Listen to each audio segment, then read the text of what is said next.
नमस्कार. युसेन पॉडकास्टच्या या भागामध्ये आपल्या सगळ्यांचं मनःपूर्वक स्वागत. मित्रहो, आज आपण एका तरुण कलावंताशी गप्पा मारणार आहोत. हा तरुण कलावंत मूळचा आपल्या नागपूरचा आहे आणि सध्या तो मुंबईमध्ये स्थायिक झालेला आहे आणि चित्रपटसृष्टीमध्ये आपल्या कर्तृत्वानं स्वतःचं स्थान त्यांनी निर्माण केलेलं आहे. हा तरुण कलावंत, चतुरस्त्र असलेला कलावंत म्हणजे सुप्रसिद्ध चित्रपट निर्माता, दिग्दर्शक आणि लेखक तेजस प्रभा विजय देऊस्कर. बकेट लिस्ट या चित्रपटाच्या माध्यमातून हा तरुण आपल्या सगळ्यांच्या घराघरामध्ये पोचलेला आहे. शिवाय त्यांनी अनेक चित्रपटांचं दिग्दर्शन केलेलं आहे, लेखन देखील केलेलं आहे आणि अनेक चित्रपटांच्या तयारीत तो आता लागलेला आहे. तेव्हा त्याच्याकडून आपण जाणून घेऊया आणि त्याच्याशी मनमोकळ्या गप्पा मारूया. नमस्कार. नमस्कार. पॉडकास्टमध्ये आपलं स्वागत. आज तुम्ही दुसऱ्यांदा युसेनमध्ये येत आहात. याच्यापूर्वी तुमचा अजिंक्य जो चित्रपट होता, त्या चित्रपटाच्या प्रीमियरच्या निमित्ताने तुम्ही नागपुरात आला होतात आणि युसेनला त्यावेळेला भेट दिली होती.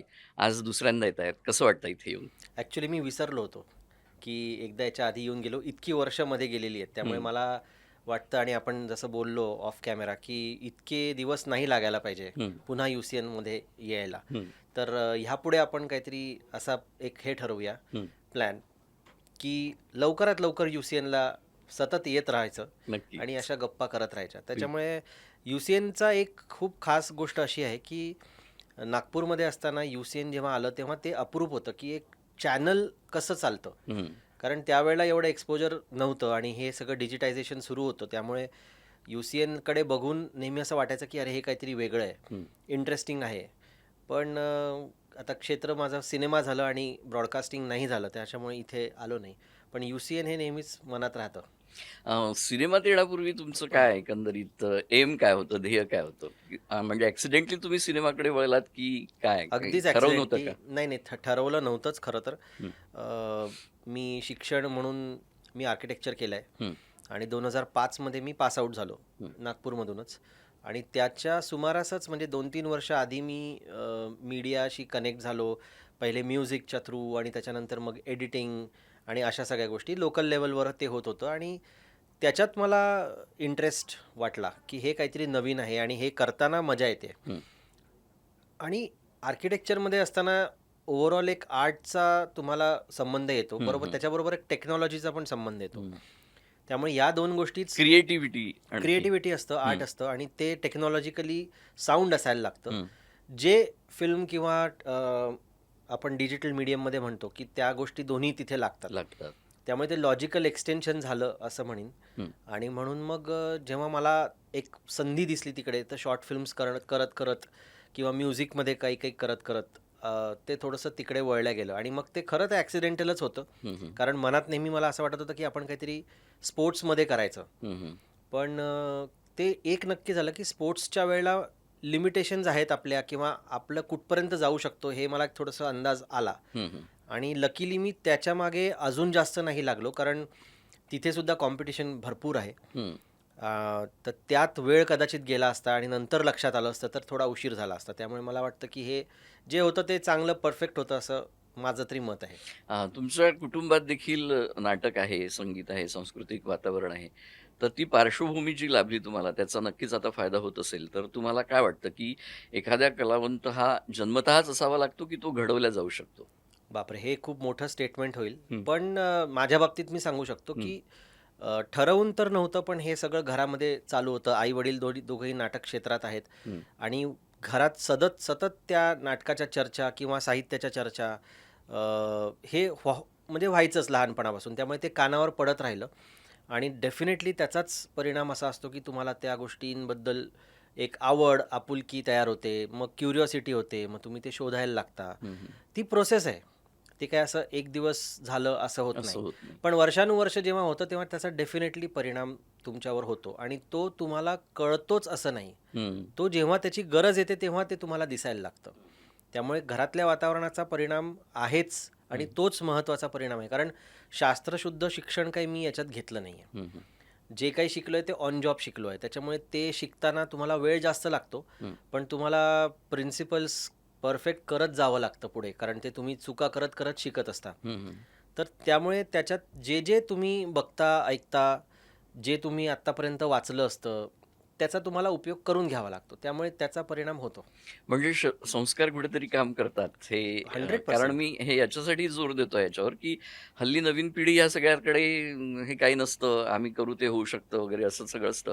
पण संस्काराचा भाग एक खूप महत्त्वाचा असतो. ते संस्कार नक्कीच कामी येतात असं हां, तुम्हाला वाटतं का? संस्कार म्हणजे काय शेवटी, की तुम्ही एखाद्या गोष्टीबद्दल ओपन असणं हं, आणि तुम्ही ते ऐकणं आणि तुमच्या आतमध्ये ते पर्क्युलेट होऊ देणं. हं, त्याला रेझिस्ट नाही करायचं. हं, आणि मग तुम्हाला जेव्हा ते वापरायची गरज पडते, तेव्हा तुम्ही ते वापरू शकता. ते आपसूक तुम्हाला येतं. हं, तर ते ओपन असणं हे खूप आवश्यक आहे आणि संस्कार माझ्या मते तसंच होतात. समजा तुम्ही ठरवलं, की नाही समोरचा काही बोलत असेल, मला ऐकायचंच नाहीये. हं, तर मग ते संस्कार तुमच्यावर होत नाहीत. हं. ते संस्कार म्हणजे अगदी प्रत्येक वेळेला काहीतरी धार्मिक संस्कार असतात असं नाही. हं.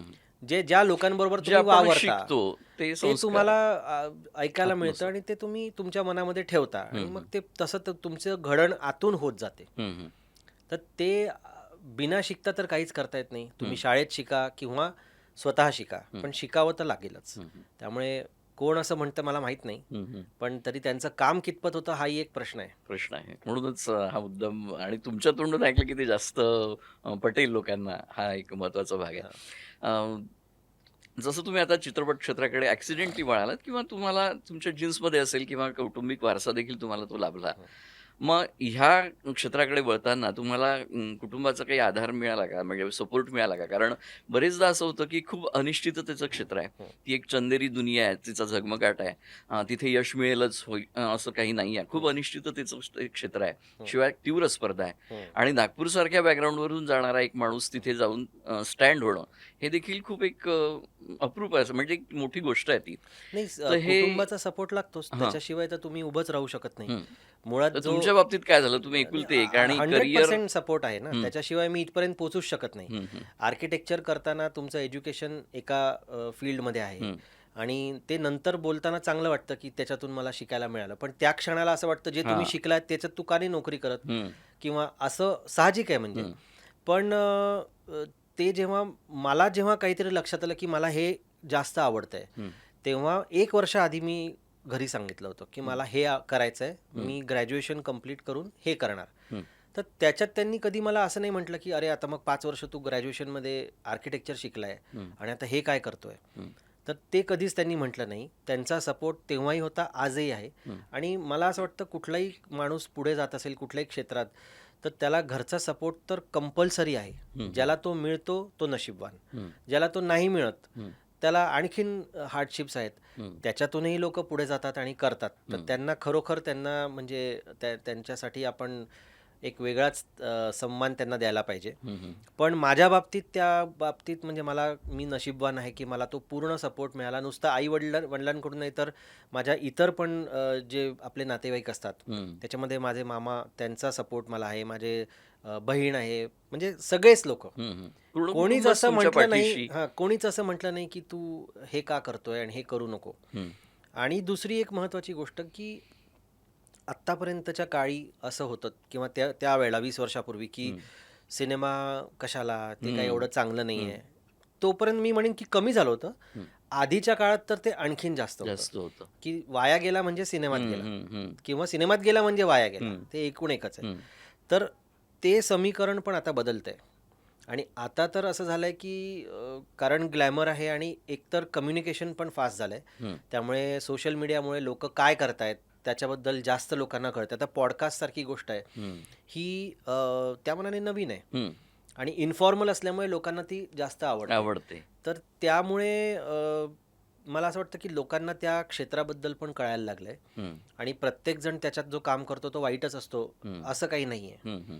वाईट, चांगले अनुभव प्रत्येकाला प्रत्येक प्रत्येकच क्षेत्रात येतात. क्षेत्रात आहेत. बरोबर. त्यामुळे तुम्ही जर तुमच्या कामासाठी सिन्सिअर असाल, तर तुम्ही चांगलं काम करू शकता. त्यामुळे तो एक म्हणजे माझं ठाम मत आहे, की क्षेत्र म्हणून ते वाईट नाहीये. हं. नक्कीच. 2005 साली तुम्ही पहिला तुमचा लघुचित्रपट काढला. शॉर्ट एक फिल्म. शॉर्ट फिल्म काढली. हां. तर तिथून तुमचा खरा प्रवास सुरू झाला. मग 2006 ला तुम्ही मुंबईमध्ये गेलात. हं. तर त्या पहिल्या तुमच्या म्हणजे जी तुम्ही शॉर्ट फिल्म काढली त्याच्याविषयी आम्हाला सांगा. ती शॉर्ट फिल्मचं नाव होतं कलाकार हं, आणि त्यावेळेला डिजिटल मीडियमसुद्धा तसं नवीनच होतं. म्हणजे 2-3 वर्ष झाली होती, 4 वर्ष झाली होती. त्यामुळे सगळेच जण चाचपडत होते की एक्झॅक्टली होतं काय. हं. आणि ते आर्किटेक्चरचं माझं शेवटचं वर्ष होतं.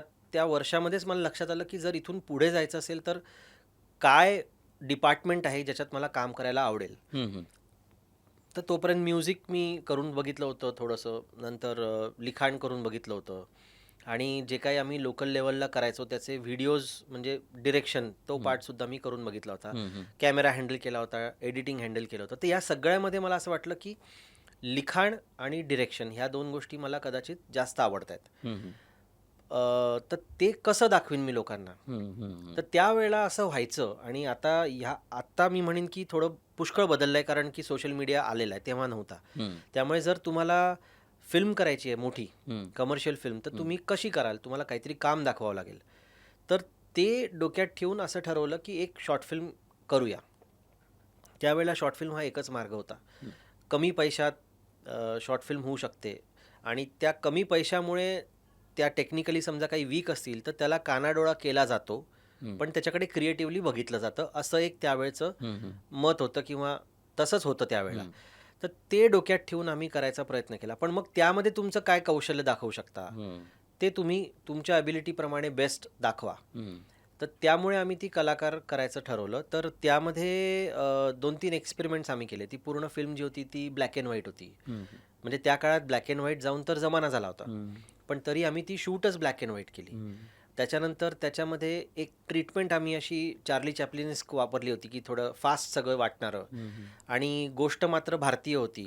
आणि थोडी काय म्हणतात हिस्टॉरिकल होती. हं, हं.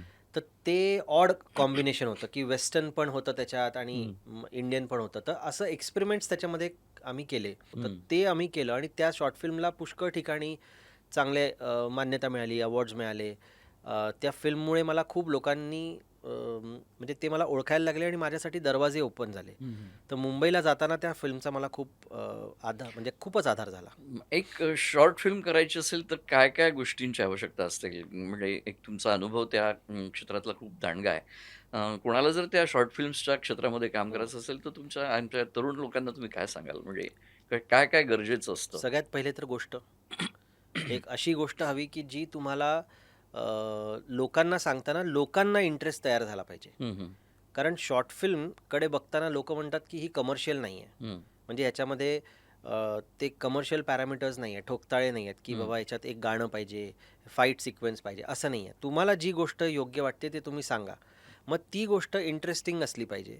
कारण तुम्ही बऱ्याच लोकांना दाखवताय ज्या लोकांना कमर्शियल अँगलची आवश्यकता नाही आहे. हं, हं. पण ते पण ओपनली त्या गोष्टीकडे बघतात. हं. तर तुम्ही ती एक कंपेलिंग स्टोरी तुम्ही सांगितली पाहिजे, तुमच्याकडे असली पाहिजे. मग तुम्ही काही एक्सपेरिमेंट्स करू शकता का? कारण तिथे बंधनं नाही आहेत. हं. तर मग ती तुम्ही फुलेस्ट वापरलं पाहिजे ते मीडियम. हं, हं. तर म्हणून मला असं वाटतं शॉर्ट फिल्म्स करताना हे खूप महत्त्वाचं आहे की तुम्ही काहीतरी हटके करा. हं, हं. म्हणजे जे तुम्ही लोक म्हणतील अरे ही शॉर्ट फिल्म काहीतरी वेगळीच आहे. तर हे मला असं वाटतं आता ना थोडं कमी होत चाललं आहे. याचा दृष्टिकोन बदलत चालला आहे. चूक बरोबर, चांगलं वाईट हा मुद्दा नाही आहे. पण अप्रोच बदलतो आहे की खूप पैसे खर्च करून प्रोफेशनल लेवलवर शॉर्ट फिल्म करायच्या. गुड, काय हरकत नाही. पण शॉर्ट फिल्मचा जो म्हणजे जसं एक्सपेरिमेंटल थिएटर आहे की एक्सपेरिमेंटल थिएटरमध्ये एक्सपेरिमेंटलला खूप महत्त्व आहे. तर शॉर्ट फिल्ममध्ये पण त्या एक्सपेरिमेंटला खूप महत्त्व आहे. तर ते करणं फार आवश्यक आहे. तर ती अशी गोष्ट शोधली पाहिजे जी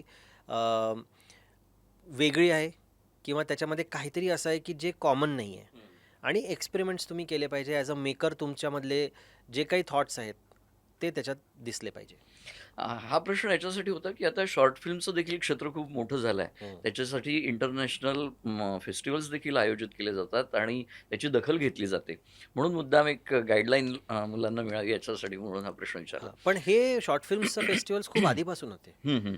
म्हणजे इनफॅक्ट ते फेस्टिवल्सला जाण्यासाठीच शॉर्ट फिल्म शॉर्ट बनवली फिल्म होतात. जायची. बरोबर. तर त्यामुळे हे तर खूप आधीपासून होतं. आता ते डिजिटाईज झालं आहे. ते लोकांना सोशल मीडियावर आणि इतर गोष्टींवर यूट्यूबवर वगैरे दिसतात. हं, हं. त्यामुळे लोकांपर्यंत पोहोचण्याचे त्याचे मार्ग अजून वाढले आहेत. हं, हं. पण शॉर्ट फिल्म्स ह्या नेहमीच होत्या. हं.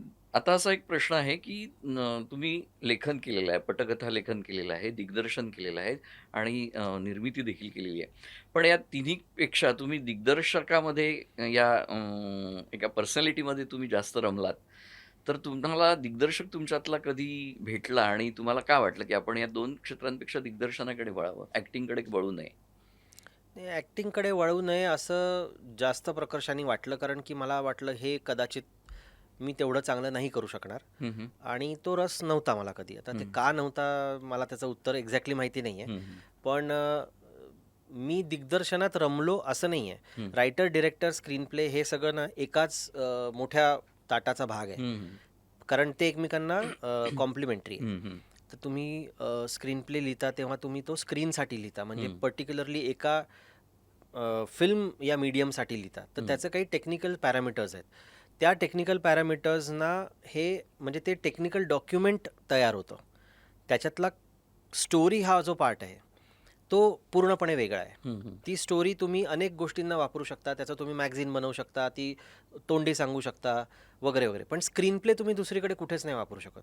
स्क्रीन प्ले हा फक्त स्क्रीनसाठी म्हणून बनला असतो. ती शॉर्ट फिल्म असेल किंवा सिरियल असेल किंवा फिल्म असेल. हं. तर ते लिहिण्यासाठी तुम्हाला डिरेक्टर व्हावंच लागतं. हं, हं. म्हणजे आणि या सगळ्या डिपार्टमेंट्सना एकत्र यूज करून काम करणारं कोण, तर तो डिरेक्टर असतो. हं, हं. त्यामुळे फायदा असा होतो जेव्हा डिरेक्टरचा जॉब असतो ना, तो प्रत्येक डिपार्टमेंटमध्ये असतो. त्यामुळे तुम्हाला तेवढ्या गोष्टी करायला मिळतात. हं, तर हा त्याच्यातला एक मेन भाग आहे. व्हर्सॅटिलिटी व्हर्सिटॅलिटी तुम्हाला आणावी लागते, तुमच्यामध्ये असली पाहिजे. पण जर तुम्हाला आवडत असेल की मला एडिटिंग पण करायचं आहे, मला कॅमेरा पण करायचा आहे, मला लाइटिंग पण करायचं आहे, तर अथॉरिटी कोण? तर अथॉरिटी डिरेक्टर आहे. डिरेक्टर. म्हणजे रायटरला कदाचित लाइटिंगमध्ये बोलण्याचा अथॉरिटीच नाही आहे. पण डिरेक्टर हा रायटरला पण सांगू शकतो, तो एडिटिंगमध्ये पण जाऊ शकतो, तो DOP मधला पण सांगू शकतो, कारण त्याच्याकडे ती विजन आहे. आणि मग ते बॉईल डाऊन होतं की तुम्ही फिल्म बनवता म्हणजे नेमकं काय करता. तर स्टोरी सांगता हा एक भाग आहे, पण तुम्ही स्टोरी सांगायला टूल वापरता, तर ते टूल आहे सिनेमा. तर सिनेमासाठी तुम्हाला आवश्यक असते विजन.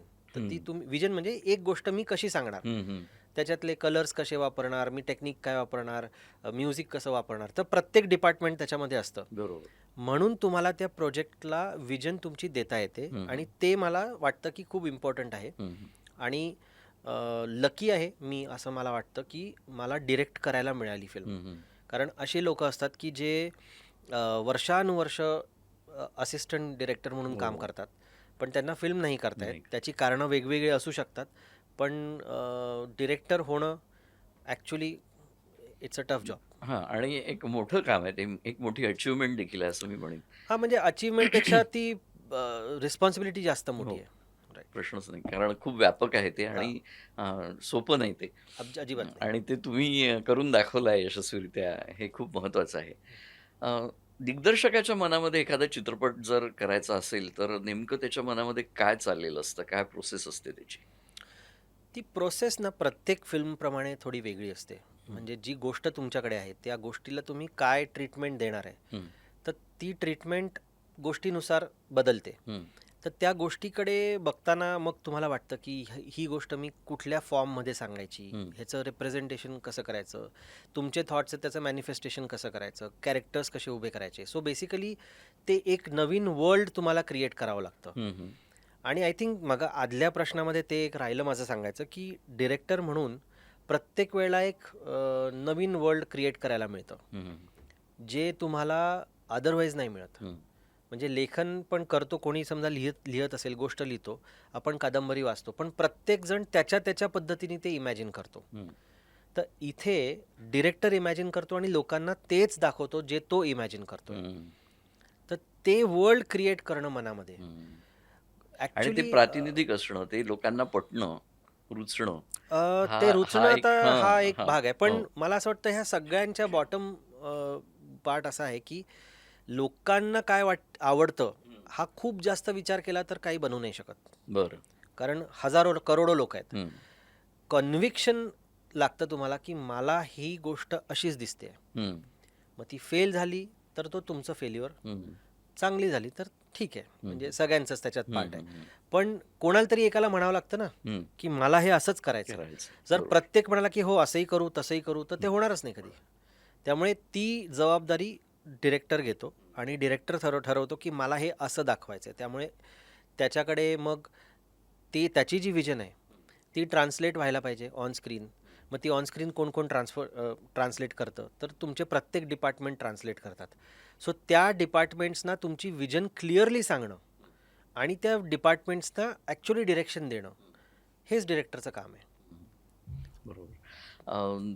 तसंच तुम्ही पटकथा लेखन केलंय, कथालेखन केलंय. हो, साहित्यिक पण करतात, कथासंग्रह लिहितात, अनेक पुस्तकं लिहितात, हो. त्यांच्या साहित्यकृती होतात तयार. पण पटकथा लिहिणं आणि चित्रपटासाठी लेखन करणं आणि ते लेखन करणं यात नक्कीच खूप फरक आहे. तर पटकथा लेखन करण्यासाठी तुम्ही कशा पद्धतीने ते करता किंवा त्याच्याकडे कसं बघितलं पाहिजे? एखाद्याला जर पटकथा लिहायची असेल, तर त्यांनी कशा पद्धतीने त्याचा विचार करायला पाहिजे आणि कशी ती निर्मिती केली पाहिजे?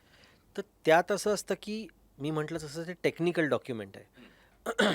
ती स्क्रिप्ट किंवा तो स्क्रीन प्ले हा पब्लिकच्या वाचण्यासाठी लिहिलेला नसतो.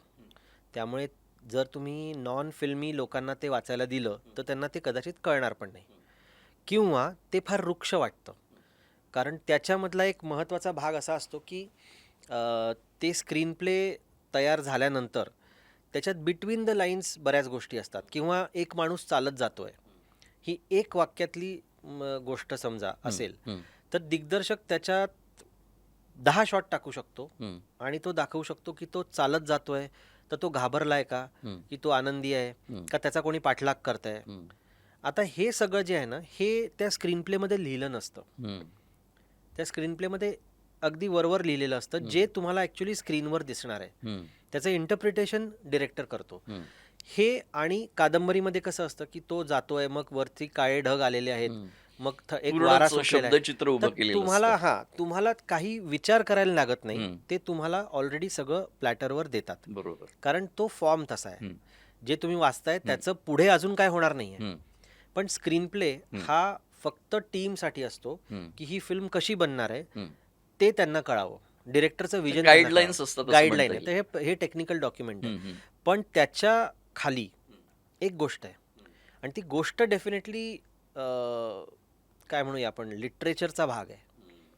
म्हणजे तो साहित्यात मोजलाच पाहिजे तुम्ही, कारण ती गोष्ट जर नाही आवडली तर ह्या स्क्रीन प्लेचा काही उपयोग नाही आहे. म्हणजे ते तसं आहे की तुम्ही कापड घेताय, तर कापड चांगलं आहे, शर्ट वाईट शिवला तर तुम्ही रिपेअर करू शकता किंवा दुसऱ्या कोणाला तरी देऊ शकता, पण कापड तर चांगलंच पाहिजे. तर तसं ह्याच्यात गोष्ट तुमची चांगलीच पाहिजे, आणि गोष्ट ही साहित्याचा भाग आहे. तर तो फरक आहे. बरोबर. आणि विचारण्याचं कारण हेच होतं, की हं. नेमकं पटकथा लेखन आणि इतर कथांचं लेखन यात काय फरक आहे? आणि तो कशा पद्धतीने समजून घेतला पाहिजे याच्यासाठी मुद्दाम तो विचारला. हं. आता आपण तुमच्या महत्त्वाच्या एका चित्रपटाकडे ज्याने तुमचा चेहरा हं. हा घराघरांमध्ये पोहोचला, तुमचं नाव पोहोचलं. तर बकेट लिस्ट कसा तयार झाला हा? आणि सुरुवातीपासून आणि माधुरी दीक्षित सारख्या मोठ्या स्टारकास्टसोबत काम करायला मिळालं किंवा तुम्ही त्यांना डायरेक्ट केलं, तर सगळा अनुभव आम्हाला डिटेल कसं वाटलं ते सगळं तुम्हाला? ते ती फिल्म जी होती ती खूप त्याच्या त्याच्या बॅकग्राऊंडमध्ये फार जास्त काय म्हणूया त्याला आपण, त्याचं जे बॅकग्राऊंड होतं ते खूप जास्त स्ट्रेसफुल होतं तिथपर्यंत पोचेपर्यंत. कारण तो पिरियड होता ज्याच्यामध्ये बरेच प्रोजेक्ट्स चालू झाले, बंद पडले, सुरू म्हणजे पुढे सरकले नाही, किंवा काही एक फिल्म तर माझी 8 दिवस शूटिंगला 8 दिवस असताना बंद झाली काही कारणाने. सो तो पिरियड फार टफ होता. तर त्या टफ पिरियडमध्ये मला जे रिअलाईज झालं की एक्सटर्नल फॅक्टर्स तुमचे प्रोजेक्ट्स चालू बंद करू शकतात, आणि ते होतात, म्हणजे प्रत्येकाच्या लाईफमध्ये ते होतात. तर आपल्याकडे मग आता असं प्रोजेक्ट पाहिजे की जे कोणीच नाही थांबवलं पाहिजे. म्हणजे तुमच्याकडे असा हुकमी एक्का पाहिजे की तो टाकल्यानंतर कोणी म्हणेल की हां, हे आपण सुरूच करू. तर ॲक्च्युली झालं असं की आम्ही म्हणजे आम्ही काही मित्र बसलो होतो, आणि तेव्हा असंच बोलणं चालू होतं की काय करायचं आपण आता, नेक्स्ट कुठलं करायचं प्रोजेक्ट, कारण काय घडतच नाही आहे मागच्या काही वर्षांमध्ये, सगळं उलटंपालटंच होत आहे. तर मी असंच गमतीत म्हटलं की ना, आता मी माधुरी दीक्षितलाच घेऊन येतो, की मराठीमध्ये माधुरी दीक्षित आली समजा, तर कोण थांबवेल प्रोजेक्ट. हां, तर असं गमतीत झालं. मग आम्ही घरी गेलो. मग माझ्या मनात तो विचार आला की यार, खरंच येऊ शकते का माधुरी दीक्षित, आपण बघू आपल्याकडे काही स्टोरी आहे का. बरं, माझी त्यांची काही ओळख नाही आहे, म्हणजे तेव्हा काहीच ओळख नव्हती, माझं काही कनेक्शन पण नव्हतं, काहीच नव्हतं.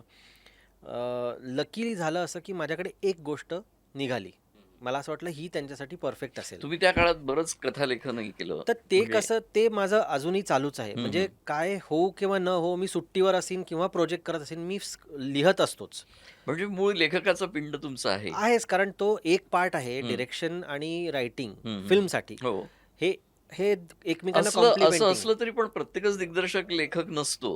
हा एक त्याला तुमच्यातला वाटतं युनिक तो भाग आहे. नाही, नाही, त्याला वाटतं तो लेखक नाहीये. पण त्याला लिहावंच लागतं. ती त्याच्या मनात असेल कदाचित ती हां, तो स्क्रिप्ट. ॲक्चुअली बसून लिहत नसेल, पण बरोबर. तो जे काही काम करतो, तो हां. लेखनाचाच एक्सटेन्शन आहे भाग ते. बरोबर.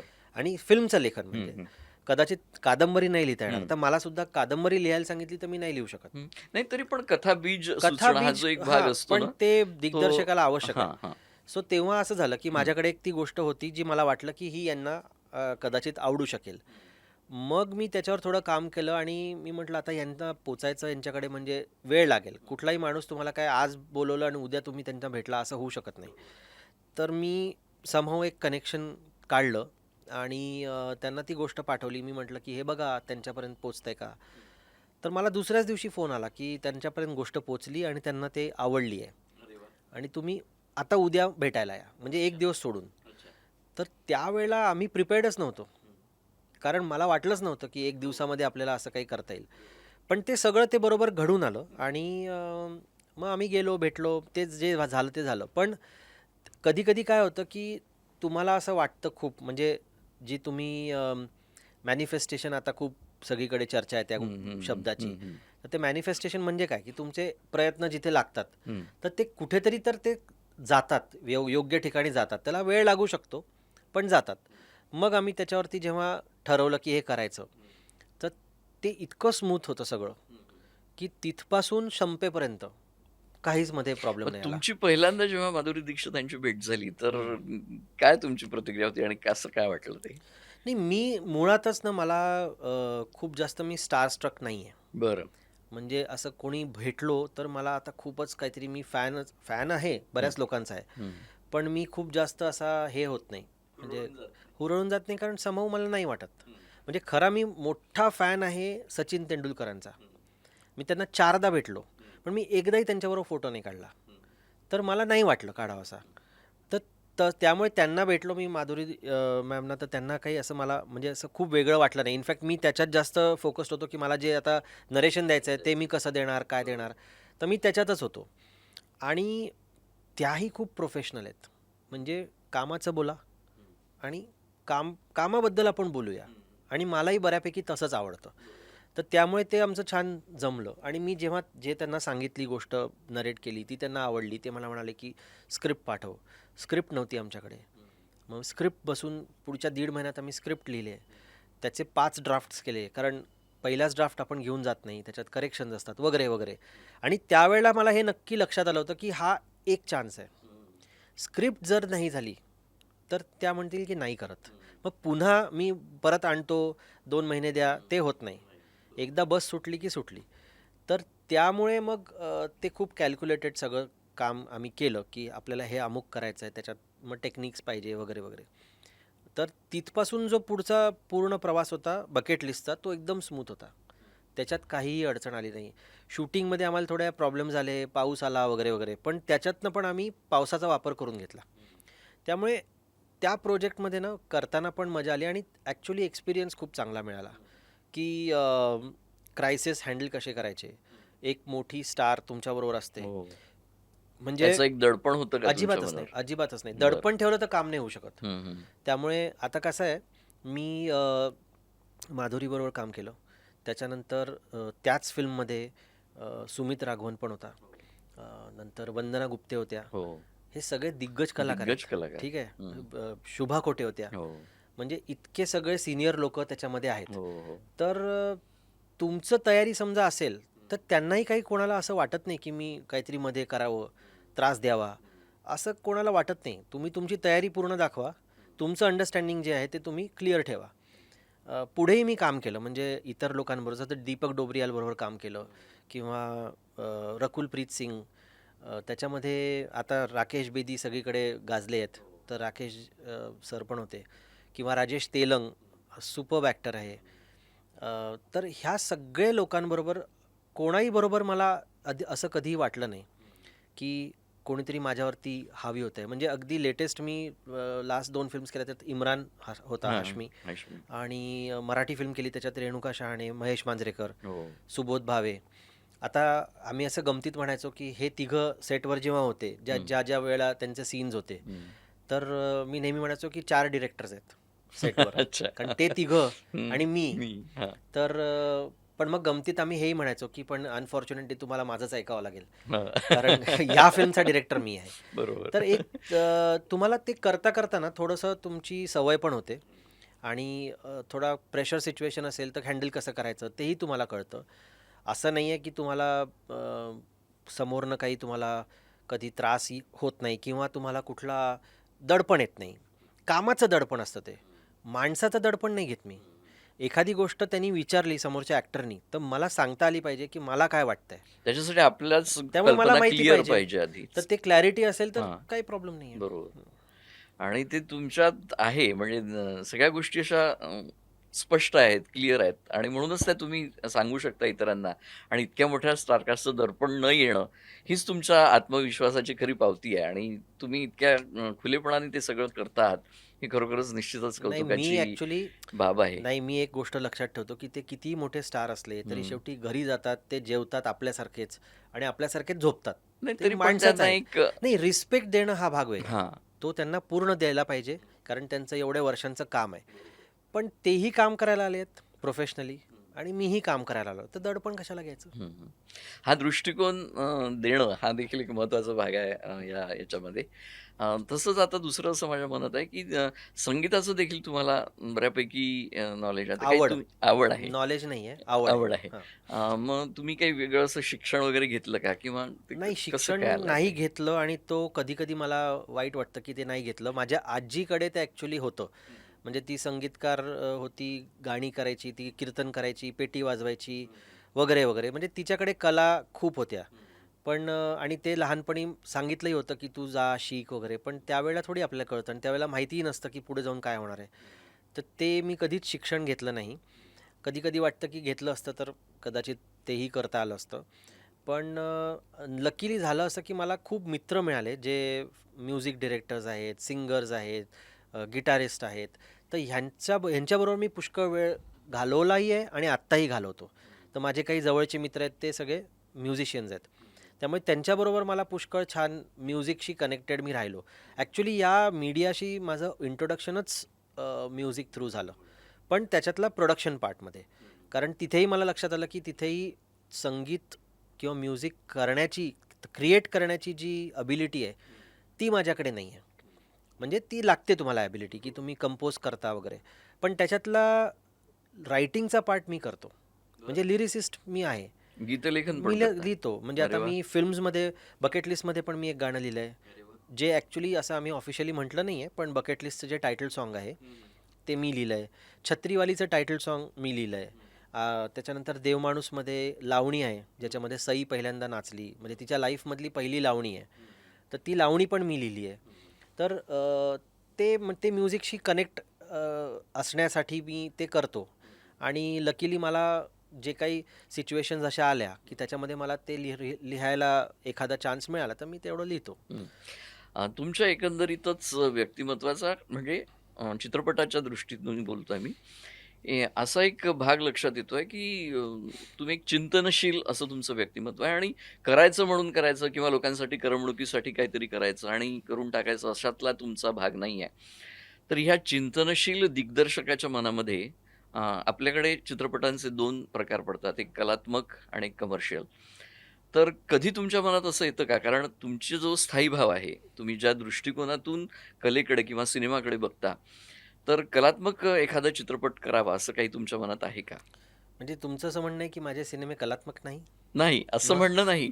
पण व्यावसायिक आणि कलात्मक म्हणजे पूर्णतः कलात्मक. जसं काय आपण श्याम बेनेगलांची परंपरा आपल्याकडे आहे अ, किंवा अशा अशा काही कलात्मक नाही, नाही. चित्रपटांच्या निर्मितीचं काही मनात आहे का? चित्रपट कुठलाही असेल, त्याच्यात बिना कलेचा तर सिनेमा अर्थातच, होतच नाही. अर्थातच. पहिली गोष्ट. दुसरी गोष्ट, जे सिनेमे ज्याला आपण तद्दन कमर्शियल असं म्हणतो, हं. तर ते कमर्शियल म्हणजे काय, की तुम्ही जाऊन तिथे फक्त बघायचं, एन्जॉय करायचं आणि घरी यायचं. तर त्याच्यातही काही चुकीचं नाही. नाही, चूक ठीक आहे. चूक बरोबरचा भाग नाहीये. तर नाही, ती पण जी अशा लाईन आहे ना, हं, ती लाईनच आपण ओढावी का?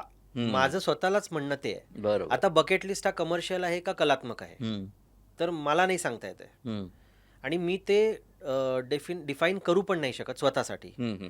कारण मी गोष्ट निवडताना ही फिल्म कमर्शियल होईल का नाही होईल किंवा मला आर्टिस्टिक करायची का नाही होणार, हे विचारच नाही करू शकत मी. पहिल्यांदा मला हे बघावं लागतं की मला ती गोष्ट आवडते का? आणि होतंच असं की जर का मी प्रोड्यूस करणार असीन, पैसे मी लावणार असीन, तर मला हा विचार करायला पाहिजे. अदरवाईज जेव्हा मी ही फिल्म कुठल्या तरी प्रोड्युसरला किंवा प्रोडक्शन हाऊसला देतो, तेव्हा तेच मला सांगतात की ही कमर्शियल नाही आहे. आम्हाला नाही वाटत ही कमर्शियल आहे. कमर्शियल नाही म्हणजे काय, की मासेसना ती आवडते आवडेल की किंवा नाही? समजेल का? बरोबर. आवडू शकते, पण कदाचित समजणार नाही. हं. किंवा पुष्कळदा असं होतं की एखादी गोष्ट असते जी पुन्हा बघवत नाही. त्याचं इतकं स्ट्रेस येतो ते बघताना की खूप छान फिल्म असते पण पुन्हा बघवत नाही. तर मग रिपीट व्हॅल्यू नाही, म्हणजे तुमचा पुन्हा धंदा होणार नाही. ते सगळे पॅरामीटर्स त्याच्यामध्ये जोडल्या जातात. तर गोष्टच पुष्कळदा ठरवते की ही गोष्ट कमर्शियल आहे की नाही आहे. त्यामुळे मी गोष्टीवर सोडलेलं असतं. गोष्ट आवडली तर करूया. तर मी हा विचार करत नाही की मला आता असा सिनेमा बनवायचा आहे की जो फक्त आर्ट हाऊस ज्याला म्हणतो. हां, आता याच्यातला आर्ट हाऊसचा भाग जो आहे, जो ॲक्च्युली मला वाटतं की समजून घ्यायला पाहिजे, तो असा आहे की आर्ट हाऊस सिनेमा म्हणजे काय? त्याच्यात फिल्मचं ग्रामर योग्य वापरलं आहे, काहीतरी एक्सपेरिमेंट केला आहे, डिरेक्टर म्हणून व्हिज्युअली काहीतरी तुम्ही त्याच्यात ॲड केलं आहे. म्हणजे 1930मध्ये हिचकॉकने एक सिनेमा केला होता. तर त्यासाठी त्याला पर्टिक्युलर काही शॉट्स हवे होते, तर त्यांनी त्या लेन्सेस बनवून घेतल्या. कारण ते शॉट्स घेण्यासाठी लेन्सेसच नव्हत्या. 2011मध्ये माझ्या मते तो अवतार जो आला का 2009मध्ये आला, त्याच्या आधी टायटॅनिक आला होता. तर जेम्स कॅमरूननी टायटॅनिक करायच्याही आधी अवतार लिहिला होता. पण तो शूट करण्यासाठी टेक्नॉलॉजी नव्हती. आता म्हटलं तर हे आर्टिस्टिक गोष्ट आहे की माझं एक विजन आहे, ते मला असंच हवं आहे. त्यासाठी जे लागेल ते मी करीन. मग मला 10 वर्ष थांबावं लागलं तर मी 10 वर्ष थांबीन, टेक्नॉलॉजी डेव्हलप करून. तर मला असं वाटतं की आर्टिस्टिक सिनेमा म्हणजे तुमचं आर्ट त्याच्यात घालणं हं, can also be a very commercial cinema. हं. हो, ते तर तर कॉम्बिनेशन ते असू आहे. शकेल. आता आधीच्या काळी लोकांनी जे केलं, त्याच्यात त्यांनी कॉमर्सचा विचार नसेल केला असं मला वाटत नाही. म्हणजे त्यांनी हा विचार केलाच असेल ना की आपला सिनेमा 100 अर्थात, करोड कमवावा, म्हणजे अर्थातच. त्यावेळेचं 100 करोड हं, जे हं, काय हं, असतील ते. हं. पण त्याच्यात त्यांनी मग कॉम्प्रोमाइज नाही केलं कुठल्याच त्यांच्या थॉटला. तिकडे त्यांनी विचार करताना हा विचार केला की मला की ही फ्रेम अशीच वाटते की मला ह्याच्यात रंगसंगती अशीच करायची आहे, म्युझिक हेच करायचं आहे. मग त्याच्यातनं पैसे मिळाले तरी चालतील, नाही मिळाले तरी चालतील. तर त्याला त्यांनी जोर दिला. हं, तर मला असं वाटतं ते मिक्सचर मला करायला आवडतं दरवेळेला, हं, की हं. आर्टिस्टिक पण काय, म्हणजे आता ॲक्च्युली मला इथे सांगायला तुम्हाला आवडेल. तर देवमाणूसचं एक गाणं आहे, हं. कर वार म्हणून. त्याच्यामध्ये एक तो जो ती जी सिच्युएशन आहे त्या सिच्युएशनमध्ये एकीकडे नरसिंहवध सुरू आहे हं. आणि एकीकडे त्या मुख्य पात्राच्या आयुष्यामध्ये काहीतरी अशी गोष्ट चालू आहे की जी त्याला नरसिंहवधाच्या पॅरलल सारखी सिच्युएशन आहे, की जिथे सामान्य माणसाला काहीतरी एक हातात स्वतःच्या हातात ती सिच्युएशन घेऊन काहीतरी करायचं आहे. तर आम्ही म्हटलं की याच्यामध्ये पारंपरिक गाणं हवं आणि तरीसुद्धा त्याच्यामध्ये काहीतरी नवीन न्यू एज म्युझिक हवं. तर त्यामध्ये आम्ही नारायण नारायण हे शब्द वापरले आहेत जे अत्यंत पारंपरिक आहेत. आपल्याकडे धार्मिक बाबतीतही वापरतात किंवा त्याला खूप असं, म्हणजे त्याला खूप वर्षांची त्याला एक परंपरा आहे. आणि त्यामध्ये आम्ही वेस्टर्न त्याला म्युझिकचा बॅकग्राऊंड दिली आणि त्यामध्ये आम्ही रॅपचे काही गोष्टी म्हणजे रॅपचा फॉर्म वापरला. शब्द मराठी आहेत पण रॅपचा फॉर्म वापरला. तर हे एक्सपेरिमेंटच आहे आणि हे आर्ट हाऊस सिनेमामध्ये जाण्यासारखा एक्सपेरिमेंट आहे, पण तो आम्ही वापरला एका कमर्शियल फिल्ममध्ये. तर त्यामुळे फिल्म मेकर म्हणून तुम्हाला अनेक गोष्टींचं एक्सपेरिमेंट करायला मिळतं, कमर्शियली सुद्धा. काही सिनेमे असतात ज्याच्यात एक्सपेरिमेंट करत नाही, पण दॅट इज ओके. तर म्हणून मी काही ती लाईन अशी ठेवत नाही. आता आणखीन एक असा प्रश्न आहे, की जुना जुनी पिढी मग आत्ताची पिढी आणि आता अगदीच तरुण असणारी पिढी नक्कीच अभिरुची बदलते काळानुसार. याचा म्हणजे हा प्रश्न विचारण्याचं काही दुमत नाही याच्याविषयी, की अभिरुचीमध्ये सतत बदल होत असतो. पण तुमच्या मते, कारण तुम्ही सजग आहात त्या बाबतीत आणि त्या क्षेत्रामध्ये काम करत आहात. तुम्ही ती सगळी स्थित्यंतरं पण बघितली आहेत. तर ह्या अभिरुचीमध्ये होणारे बदल किंवा आता अभिरुची अगदीच कमी पातळीवर चालली आहे किंवा असं म्हटलं जातं. म्हणजे एक असा समज आहे, की अभिरुची आता कुठेतरी हीनतेकडे चाललेली आहे. पाहिजे तशी लोकांची अशी एक अभिरुची एका स्तरावरची नाही आहे.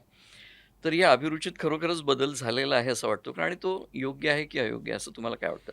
म्हणजे काळानुसार यात बदल होणार आहे हे गृहीत धरूनच मी हा हं. प्रश्न विचारतोय. योग्य अयोग्य सांगणं कठीण आहे. हं. कारण ते प्रत्येकाचं आपापलं परसेप्शन असतं आणि आजच्या लोकांना नाही, किंवा एक दिग्दर्शक म्हणून, की नाही, ह्या नाही सांगू सगळ्याकडे शकत. तुम्ही नाही सांगू शकत. कारण सोसायटी तुमची बदलते. हं. तर त्याचं रिफ्लेक्शन ऑडियन्सच्या चॉईसवर येतं. किंवा ह्या प्रश्नाचा दुसरा असा भाग हं, या वेगळ्या शब्दांमध्ये, की आज जे सिनेमे तयार होत आहेत, हं. त्या सिनेमांमुळे अभिरुचीमध्ये बदल घडतो आहे का? असं तर नाही म्हणणार मी. कारण आज छावा तयार होतो. आज छावा होतो आणि तो हिट होतो. हं, दुसरीकडे स्त्री तयार होतो. तो हिट होतो. छावा आणि स्त्रीचा एकमेकांशी काही संबंध नाही. हं, तरीही दोन्ही सिनेमे चालतात. हं, तर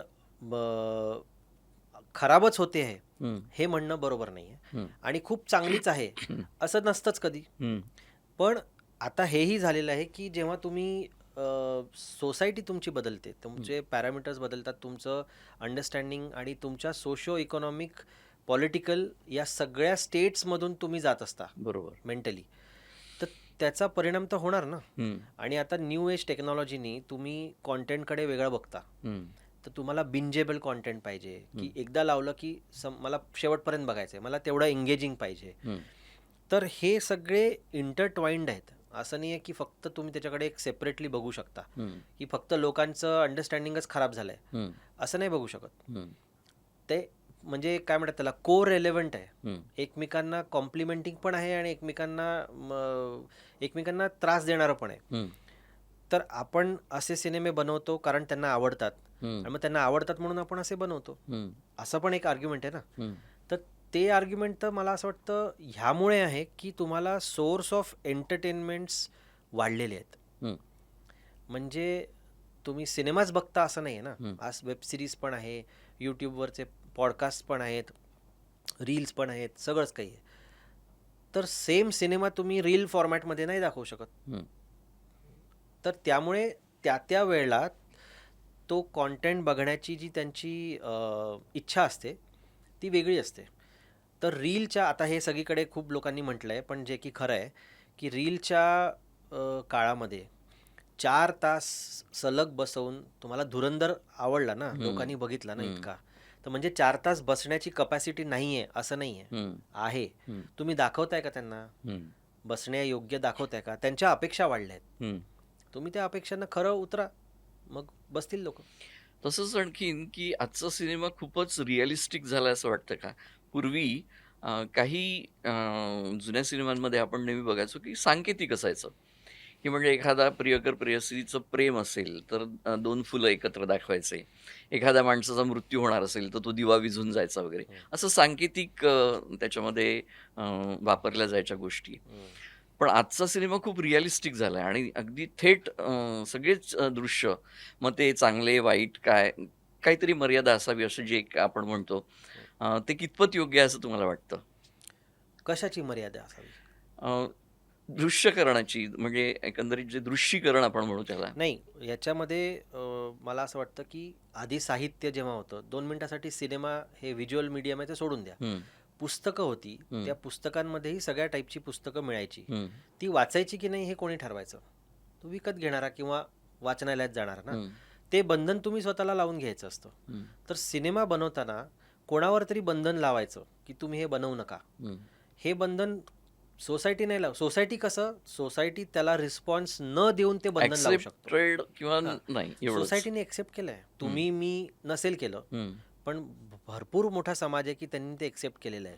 ॲनिमल सारखी एक फिल्म बनते ज्याच्यामध्ये नुसतं खून खराबा चालू आहे, पण ती हायेस्ट ग्रॉसिंग फिल्म आहे त्या वर्षाची.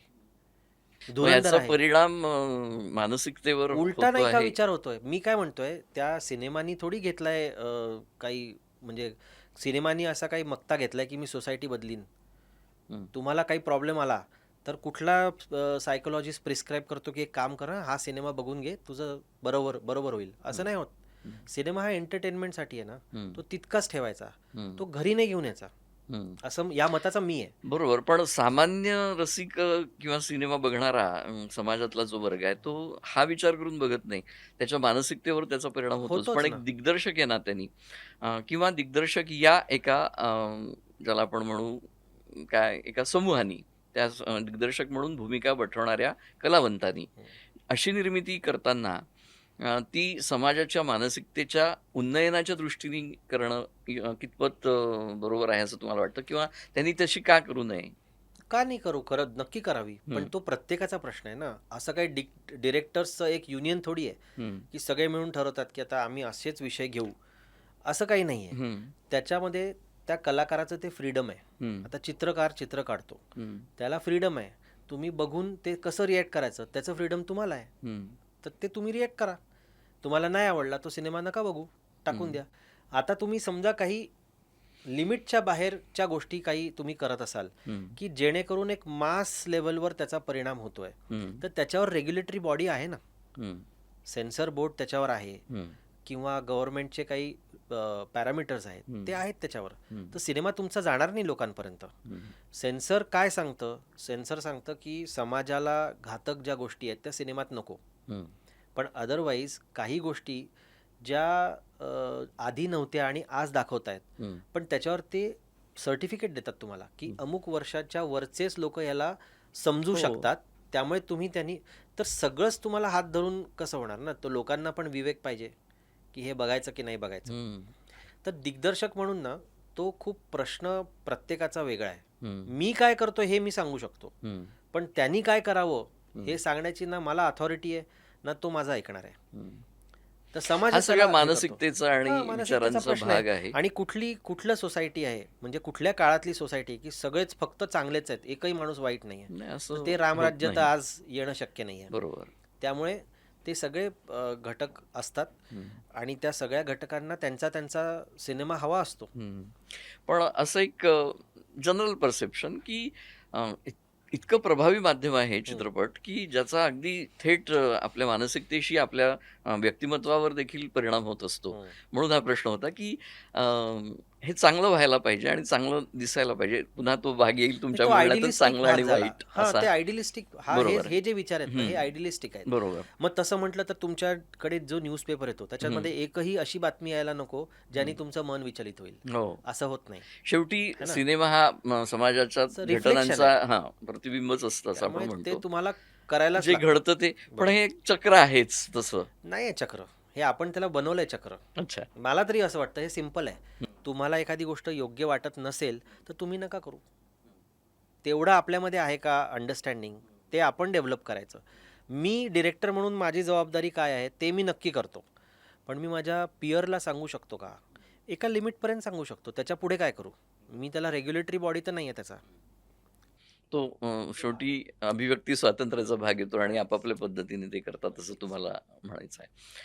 आता तुमच्या मनात तुमच्या आगामी काय योजना आहेत की आम्हाला काय काय तुम्ही दाखवणार आहात? आगामी योजना म्हणजे अगदी आत्ता चालू असलेल्या गोष्टी आहेत की ज्याच्यामध्ये मला अ, जी न्यू टेक्नॉलॉजी आलेली आहे AI, त्याचा मी पुष्कळ अभ्यास करतो आहे. आणि काही फिल्म्समध्ये आत्तापर्यंत असं होतं की रिस्ट्रिक्शन्स असायचे की तुम्ही काय दाखवू शकता.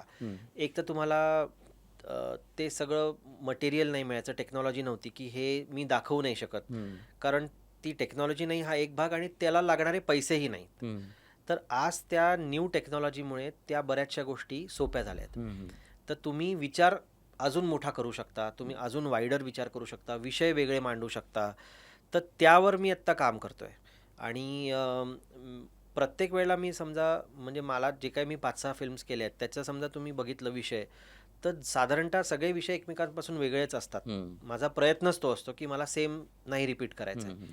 तर आत्ताही मी अशा एका सिनेमावर काम करतोय जो विषय आपण हिंदी सिनेमामध्ये किंवा भारतीय सिनेमामध्ये फार कमी बघतो, बरं. कारण आत्तापर्यंत त्याच्यावर भरपूर रिस्ट्रिक्शन्स होते, प्रॅक्टिकल रिस्ट्रिक्शन्स, की ते करूच शकत नव्हतो आपण. पण कसं झालं की काही वर्षांपूर्वी एक बाहुबली आला हम्म, आणि त्या स्केलची फिल्म बघून अनेक लोकांमध्ये तो कॉन्फिडन्स आला की अरे यार हे करू शकतो आपण. हम्म, म्हणजे मी त्याच्यात एक्स्ट्रा पैसे लावले हम्म. तरी ते रिकवर होऊ शकतात. माझा सिनेमा लोकांपर्यंत पोचवून लोक त्याला उचलून Accept धरू करू शकतात. शकतात. तर मग ते कॉन्फिडन्स येतो. तर आत्ता ही ती ट्रान्झिशन फेज आहे. हम्म, त्यामुळे मी जे काही करतोय ते परत त्याला काही खूपसं प्रिसिडंट्स नाही आहेत. हम्म, हम्म. पण मग तो चॅलेंज पण छान इंटरेस्टिंग आहे. त्यामुळे ते करतोय. आणि हे नक्की मला आता हळूहळू मी शिकतोय की फिल्म ही ज्या मीडियमसाठी आहे थिएटरमध्ये, हम्म, तर लार्जर दॅन लाईफ ते मीडियम आहे. हम्म. तर गोष्ट ही लार्जर दॅन लाईफ असावी. बरोबर. आत्ता माझं हे एकच प्रिन्सिपल आहे ज्याच्यावर मी आता काम करतो. हम्म. आता तुमच्या बोलण्यातनं थोडासा अंदुकसा असा विषय निघाला की तुम्ही आता AI ची देखील मदत घेऊ शकणार आहात. 100%. तर त्याचं काय भविष्य आहे तुमच्या चित्रपटाच्या भविष्य क्षेत्रात? नाही आहे, वर्तमान. AI आलंय. आलंय. AI आलंय. लोक म्हणतात की अरे AI येईल तर मग काय? तर येईल नाही, आलंय ऑलरेडी. आणि आता आपल्याला इनएव्हिटेबल आहे. हम्म, कारण टेक्नॉलॉजी अशी असते की जेव्हा ती तयार होते तेव्हा ती कोणाला विचारून त्यांच्या लाईफमध्ये येत नाही. हम्म. आपल्याला कळत पण नसतं की आपल्याकडे ऑलरेडी AI आलेलं आहे. आता मोबाईलमध्ये पण AI आहे आणि जे फिल्म्स बनवतात त्यांच्यासाठी पण AI आहे. तर त्या AIला टूल म्हणून बघायचं. हम्म, आता एक थोडीशी भीती आहे की आमचे जॉब्स जातील का हम्म, वगैरे वगैरे. हम्म, तर जातीलही, काही हम्म. जॉब्स जातील, हम्म. पण बरेचसे तयारही होतील. हम्म. तर ते बॅलन्स तुम्हाला प्रत्येक वेळेला करावं करावाच लागेल. लागतो. आता स्वतःलाच कम्प्युटर्स, त्याच्यासोबत कोपअप हां, करावं कोपअप लागेल. करावंच लागेल. कारण आता हे रियालिटी आहे. बरोबर. तुम्हाला ॲक्सेप्ट करायची आहे, तुम्हाला ते शिकायचं आहे, त्याचा उपयोग करून घ्यायचा आहे. आणि ते मी म्हटलं तसं की फिल्म मीडियममध्ये तर त्याचा खूपच चांगला उपयोग होऊ शकतो. हम्म, कारण स्पेसिफिकली व्हिज्युअल एड आहे ती, हम्म, ते टूल आहे. म्हणजे एकेकाळी असं होतं ना की कॅमेरामध्ये जर का मला एरियल शॉट घ्यायचा असेल तर मला हेलिकॉप्टर लागायचं. मग हेलिकॉप्टर आलं, त्याचा पायलट आला, मग लायसन्सिंग आलं, हम्म. मग त्याचा स्पेशल कॅमेरा आला. म्हणजे तुमचा हे सगळं तामझाम वाढलं. हम्म, ती पूर्ण प्रोसेस वेळ खाऊ असते आणि भरपूर महाग असते. हम्म. त्यामुळे प्रत्येकजण हेलिकॉप्टरचा शॉट घेऊ शकायचा नाही. बरोबर. मग छोटे ड्रोन आले. हम्म, ड्रोन आल्याबरोबर आता तुम्ही कुठलेही शॉट घेऊ शकता. हम्म. आता ड्रोन येऊन सुद्धा 10 वर्ष झालीत, हो. बरोबर. तर ते बेमालूमपणे मिसळलं गेलं. आता कोणी हे म्हटलं का की त्या हेलिकॉप्टरवाल्याचा जॉब गेला? हम्म, खरंच गेलाय. हम्म. त्याला कळलंच नाही की त्याचा जॉब कधी गेला, गेलाय. बरोबर. पण त्याचा जॉब गेला. हम्म, त्या कॅमेरावाल्याचा जॉब गेला, जो कॅमेरा तिथे लावायचा. ते स्पेशलाइज्ड कॅमेरे होते, हम्म, ते भयंकर महाग होते, त्याच्यामुळे त्याची इन्व्हेस्टमेंट होती. हम्म, गेला त्याचा जॉब. पण काय होतं की ते दुसऱ्यांच्या घरात होतं, हम्म, त्यामुळे आपण त्याच्यापासून अलिप्त होतो. आपण कधी हेलिकॉप्टर पायलट नव्हतो. हम्म, पण आता AI वाले जे लोक जे बोंब मारतायत की AI आमचा जॉब घेईल, हम्म, तर त्यांना भीती आहे की ती त्यांचा जे ते आत्ता करतायत तो जॉब घेईल. हम्म, तर आपल्याला फक्त तो आपला जॉब अजून चांगला करायचा आहे AIच्या मदतीने, हम्म, की आपला जॉब राहणार आहे. हम्म, तर त्याचा टूल म्हणून वापर आपण केला पाहिजे. हम्म. तुम्ही आता नवीन पिढीचं प्रतिनिधित्व करत आहात. तर या क्षेत्रामध्ये येणारी जी काही आपली तरुण मंडळी आहे, जी विशेषतः नागपूर आणि विदर्भामधून मुंबईमध्ये स्वतःचं स्थान निर्माण करायला धडपडत आहेत किंवा त्या स्पर्धेमध्ये जाऊन काहीतरी करायचं आहे त्यांना, तर काय सांगाल तुमच्या अनुभवाच्या आधारे त्यांना? पहिले स्वतःला अपडेट करा. हम्म, तुम्ही क्वालिफाय करा त्या गोष्टीसाठी. स्वतःचं अपग्रेडेशन, स्वतःचं नॉलेजचं अपग्रेडेशन. एक्सपिरियन्स तर नाही मिळू शकत, कारण काम नाही केलं तर मिळणार नाही. मिळणार तर फ्रेशर्स असलं तरी चालेल. हम्म, पण तुम्हाला जर कोणाला अप्रोच करायचं आहे, जर तुम्हाला कोणाबरोबर काम करायचं आहे, तर त्या व्यक्तीला तुमच्यामध्ये कॉन्फिडन्स आला पाहिजे. इतकं तरी तुम्ही स्वतःला अपडेट करा हम्म, की मला माझं काम क्लॅरिटीनी माहिती आहे हम्म, आणि जे मी करायला निघालो आहे त्या बाबतीत मी पूर्णपणे अवेअर आहे. हम्म, तर हे जर का तुम्ही अपडेट केलं स्वतःला, तर पुढचं काहीतरी ओपन होऊ शकतं. हम्म, पुष्कळदा असं होतं, म्हणजे आता मी नावं घेणार नाही इथे, पण स्वतःला अपडेट न केल्यामुळे अत्यंत सक्सेसफुल प्रोजेक्ट करून सुद्धा हम्म, अनेक वर्ष काहीही करता आलं नाही आहे. कारण आपण स्वतःला अपग्रेड केलं नाही, हम्म, आपण स्वतःला तयार केलं नाही पुढच्या चॅलेंजसाठी. हम्म, तर पुढचा माणूस तुम्हाला तुमच्या हिस्ट्रीमध्ये किती वेळ रमणार आहे? हम्म, तो म्हणतो झालं गेलं, तुमची मागची फिल्म झाली, पुढचं काय सांगा. हम्म, तर ते करत राहणं. त्यामुळे नवीन जी लोक येतात त्या नवीन लोकांना असं वाटतं की इझी आहे, मी पटकन जाईन आणि मला मिळून जाईल. हम्म. क्विक फेम हे बरेचदा क्विक फेड आउट पण होतं. बरोबर. तर लॉंगर फेम हवं असेल तर तुम्हाला टिकण्याची तुमच्याकडे म्हणजे तुमच्याकडे ती पेशन्स तो एक. पेशन्स आणि तुम्हाला टिकण्याची तुमच्यामध्ये स्किल सेट पाहिजे, हं. की तुम्ही तुमचा स्किल सेट वाढवताय, वाढवलं. बेटर करताय, तर तुम्ही टिकू शकता. आणि अपग्रेड तर रोजच करायचं आहे. हं. आणि रोज नवीन येणारा माणूस तो तुमच्यापेक्षा काहीतरी वेगळं शिकून आलाय, बरोबर. नवीन शिकून आलाय. हं. तर नवीन जी लोक येतात, आता मला पण खूप लोक भेटतात किंवा मेसेज करतात की आम्हाला हे करायचं आहे, मी स्क्रिप्ट लिहिली आहे. अनफॉर्च्युनेटली प्रत्येकाच्या स्क्रिप्ट्स नाही वाचता येत. हं. आणि मुळात मी स्वतःच्या स्क्रिप्ट्स लिहितो. हं. तर त्यामुळे मी माझ्या स्क्रिप्टवर बराच काम करत असतो. हं. पण मला असं वाटतं की त्या लोकांनी हे करावं की माझी स्क्रिप्ट खूप चांगली आहे, हं. हे मी स्वतः म्हणण्यापेक्षा समोरच्या माणसाने म्हटलं तर त्याला व्हॅलिडिटी मिळते. हं. तर ती व्हॅलिडिटी त्यांनी कुठून तरी तयार करावी त्या स्क्रिप्टसाठी. हं. मग ती अनेक गोष्टींनी करता येते. फॉर एक्झाम्पल मी रायटर म्हणून म्हणतोय, हे प्रत्येकासाठी आहे लागू, हं. की समजा तुम्ही एखादी कॉम्पिटिशन जिंकला आहात, कुठेतरी लेख लिहिला आहे, त्याला काहीतरी अवॉर्ड मिळाला आहे, किंवा कुठेतरी तुमच्या लिखाणाला एक मान्यता मिळालेली आहे. ते तुम्ही सांगू शकता, की उदाहरणार्थ की माझी पहिली स्क्रिप्ट आहे फिल्मची, पण माझ्या 2 पुस्तकांना आत्तापर्यंत इतके अवॉर्ड्स आहेत, किंवा माझं एक पुस्तक आहे त्याच्या 50 आवृत्त्या झालेल्या आहेत. तर जेव्हा तुम्ही पहिल्यांदा फ्रेशर म्हणून अप्रोच करता, तेव्हा समोरच्याला वाटतं की अच्छा हा काहीतरी काम करून आलाय. हं.